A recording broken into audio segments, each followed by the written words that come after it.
keadaan menggantung menggunakan kain sari di mana tangan diikat dengan kabel telepon dan juga mata mulutnya ditutup. Di dalam catatan tersebut ternyata bukan berisikan tentang 11 orang ini, tetapi ada sosok lain yang memberikan petunjuk kepada 11 orang ini. Halo para sobat, back to again dengan saya Andrew Wijaya. So, welcome to my channel. Gimana nih kabar para sobat? Pastinya sehat dong.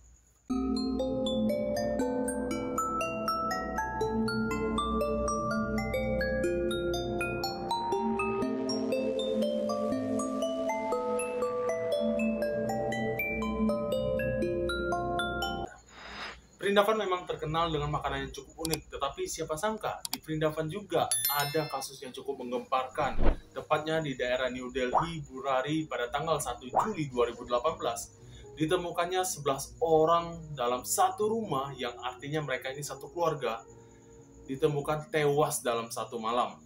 Bagaimana ceritanya? Inilah kasus Bahtiar Family.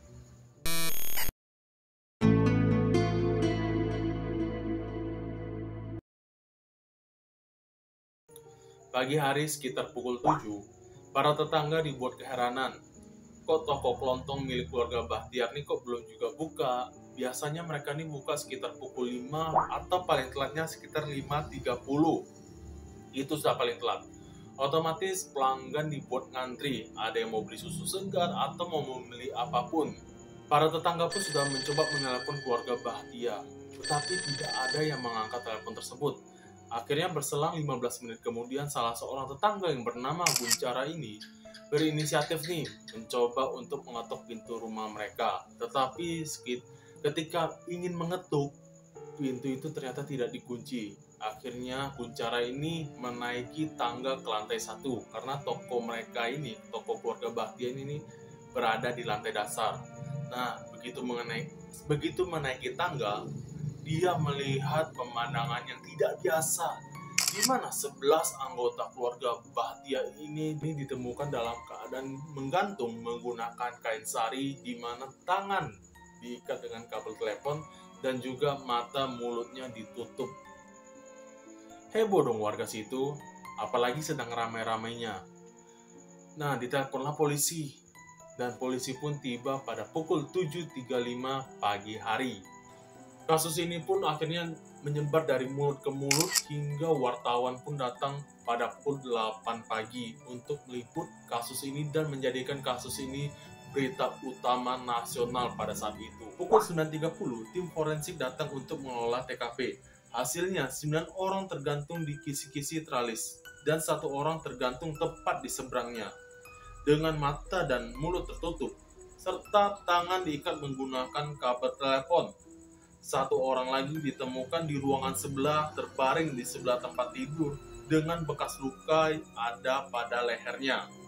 Dari hasil penyelidikan polisi, awalnya polisi ini mengira kalau ini merupakan kasus pembunuhan ataupun perampokan. Tetapi dari kejadian yang di lokasi, itu tidak adanya kerusakan pada pintu ataupun benda-benda hilang. Bahkan tidak ada perlawanan dari 11 orang ini. Sedangkan kalau misalnya adanya perlawanan untuk melakukan pembunuhan terhadap 11 orang ini memerlukan orang yang banyak. Sedangkan ini 11 orang ini tewas dalam satu malam. Apakah ini merupakan kasus pembunuhan atau ini merupakan kasus yang lainnya? Tentunya terjadi pro dan kontra, di mana keluarga Bahtiar yang tersisa dan juga para tetangga ini menyimpulkan kalau mereka ini tewas karena kasus pembunuhan, Pak. Bagaimana bisa 11 orang ini dalam keadaan tangan terikat, mata tertutup, mulut tertutup, melakukan budir? Ya kan? Nah, lagian untuk apa mereka melakukan hal tersebut? Lagian dibilang kesulitan ekonomi tidak, Pak. Ya kan? Mereka membuka bisnis kelontong, ya kan? Di dekat situ ada juga keluarga mereka membuka bisnis toko tekstil. Dengan tetangga sekitar juga akrab, Pak. Lagian keluarga ini baru juga mengadakan pesta pertunangan Priyanka, yang nantinya Priyanka ini akan menikah pada tanggal 17 Juli 2018. Untuk apa mereka melakukan percobaan budir kalau 17 hari kemudian Priyanka ini bakal menikah? Karena ketidakpuasan masyarakat terhadap pihak kepolisian yang beranggapan, sudahlah, gak usah ambil pusing lah. Pokoknya kasus ini merupakan kasus budir, gitu aja. Nah, masyarakat ini tidak senang. Otomatis petinggi polisi ini mengutus penyelidik khusus kriminal untuk menangani kasus ini. Sebelumnya ada teori-teori liar di antara para warga dan juga para wartawan. Tanpa sengaja wartawan ini mengesut ke dinding dari rumah keluarga Bahtiar. Dan ditemukan di situ ada sedikit kejanggalan di mana ada 11 pipa paralon yang tertempel di dinding rumah tersebut yang terdiri dari 4 pipa paralon lurus dan 7 pipa paralon bengkok. Yang 4 pipa paralon ini mengartikan 4 pria di rumah tersebut, sedangkan 7 pipa paralon bengkok ini mengartikan 7 wanita di rumah tersebut. Dan muncullah konspirasi yang mengartikan apakah keluarga Bahtiar ini menganut sebuah aliran sesat. Seakan-akan angka 11 ini merupakan sebuah angka keramat di kasus ini. 11 orang ditemukan meninggal, 11 pipa paralon yang cukup aneh tertempel di dinding, bahkan kisi-kisi di atas pintu pun dijumlahkan 11, ada 11 jendela di rumah tersebut, dan semua hal yang berhubungan dengan angka 11 ini itu dihubungkan dengan keluarga Bahtiar ini menganut aliran sesat. Berarti di hari itu juga nomor togel pun dikeluarkan juga angka 1111, jangan-jangan. Akhirnya untuk meluruskan perihal pipa paralon ini, ditanyakanlah ke mandor yang membuat pipa ini. Kok bisa ditempel pipa di dinding tersebut sebanyak itu? Nah, mandor ini mengatakan, aku cuma menjalankan tugas kalau keluarga Bahtiar ini meminta padaku untuk membuatkan lubang angin. Nah, dibuati jendela, keluarga ini tidak mau. Akhirnya ditempelkan pipa paralon bekas yang ada di rumahku. Aku tempelkan pipa paralon bekas. Cuman kenapa ada yang lurus, ada yang bengkok, ya kan? Nah, yang bengkok ini masalahnya anak buahku ini tidak mau motong, malas dia motong, jadi ditempelkan lagi gitu. Ada yang lurus, ada yang bengkok ke bawah. Cuman logikanya membuat ventilasi dari pipa paralon yang bengkok itu yang menghadap bawah tuh macam mana pula? Lucunya para sobat, bahkan anak wanita, anak si mandor ini, kebetulan ini cewek nih, dikaitkan dengan kalau anak mandor ini merupakan guru spiritual dari keluarga Bahtiar. Tahu sebabnya? Dikarenakan pada saat kejadian dia memakai baju serba merah.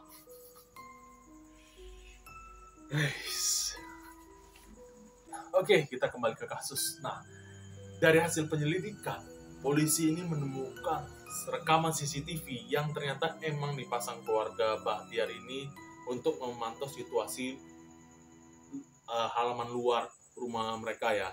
Rekaman diputar pada tanggal 28 Juni 2018 pada pukul 21:30. Terlihat Tina, istri Lalit, dan anaknya Sifam membeli 4 buah kursi. Dan pada tanggal 30 Juni pukul 21:40, Tina dan Netu membawa lagi bangku yang baru dibeli. Pada hari yang sama, pukul 22:29, putra Lalit, Sifam, mengambil gulungan kabel kecil pada toko bapaknya. Dari hasil rekaman tersebut bisa disimpulkan kalau hanya anggota keluarga Bahtiar yang ada pada rekaman itu dan tidak adanya pihak ketiga yang ikut campur. Terus sekarang pertanyaannya, mengapa mereka melakukan budir massal? Tim forensik yang memeriksa TKP menemukan sisa pembakaran sejenis kayu yang digunakan untuk ritual pada malam sebelum tragedi. Ternyata di dekat tempat ritual tersebut ditemukan ada satu buku diari yang ditulis tangan. Setelah diperiksa ke seluruh rumah, ternyata totalnya ada 11 buku diari. Nah, 11 lagi, angka keramat 11 ini. Tulisan paling awal buku diari itu adalah pada tahun 2007 dan paling akhir adalah pada tanggal 24 Juni 2018. Nah, buku diari ini yang menjadi bukti kunci atas kasus ini. Namun, apakah isi dari buku diari ini? Pada halaman terakhir buku diari ini berisikan tentang ritual yang akan dijalankan 7 hari ke depan. Ya, bagaimana cara kamu melakukan budir, terus cara ngikatnya gimana, terus cara siapa yang menutup mata, siapa yang menutup mulut, siapa yang melakukan paling akhir. Semua prosedur tentang ritual ini sudah dituliskan di halaman terakhir. Ya, jadi keluarga ini tinggal menjalankannya saja.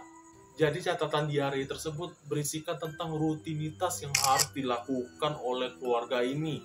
Bahkan hal-hal terkecil pun tertulis di situ. Diari itu juga mencatat catatan aneh yang mengisyaratkan praktik sihir dan okultisme.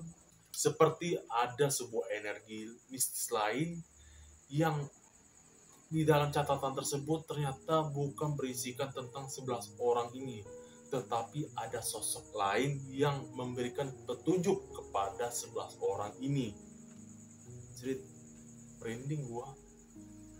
Di India, kebanyakan yang terjadi itu, yang namanya keluarga besar itu, beberapa generasi itu tinggal dalam satu rumah. Dalam satu rumah itu otomatis ada kepala nih yang memimpin keluarga tersebut, yang memberikan instruksi ataupun petunjuk-petunjuk yang harus diambil dalam keluarga itu. Nah, keluarga dari Bahtiar ini ternyata sangat terpengaruh oleh yang namanya Bapol Singh. Bapol Singh ini merupakan suami dari Narayani Devi, ya nenek yang ditemukan meninggal di kamar sebelah. Bapol Singh bukanlah orang kaya, ia meminta pekerjaan dari ayahnya Narayani Devi. Ayahnya si Devi ini sangat senang dengan kejujuran dan juga kerja keras dari si Bapol ini. Akhirnya ayahnya ini menjodohkanlah si Bapol dengan si anaknya ini, si Devi ini, untuk menjadikan istrinya. Tetapi semua berubah setelah kematian dari si Bapol Singh pada 6 Oktober 2006. Keluarga pun berpikir keras, aduh siapa yang bakal menjadi pengganti ayah ya untuk memimpin keluarga kita ini ya. Dan akhirnya anak laki-laki yang paling bungsu bernama si Lalit yang memimpin keluarga ini. Walaupun dia terlihat sangat muda, tetapi dia sangat dewasa dan keluarganya ini banyak mendengarkan perkataan si Lalit. Setelah dipimpin oleh Lalit, perekonomian mereka pun akhirnya berangsur-angsur membaik. Awalnya hanya membuka toko kelontong, akhirnya bisa juga nih membuka toko triplek dekat situ. Masih ingat dengan catatan pertama dari buku diari itu? Terjadi pada September 2007 yang berisikan tentang kalau Lalit ini sering memimpikan ayahnya yang sudah meninggal. Ayah si Lalit ini, si Bapol ini, memberikan instruksi kepada Lalit untuk memberitahukan kepada keluarganya apa yang harus dilakukan keluarga ini.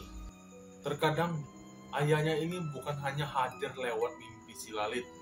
Lalit pun kerasukan oleh ayahnya ini, oleh roh ayahnya ini.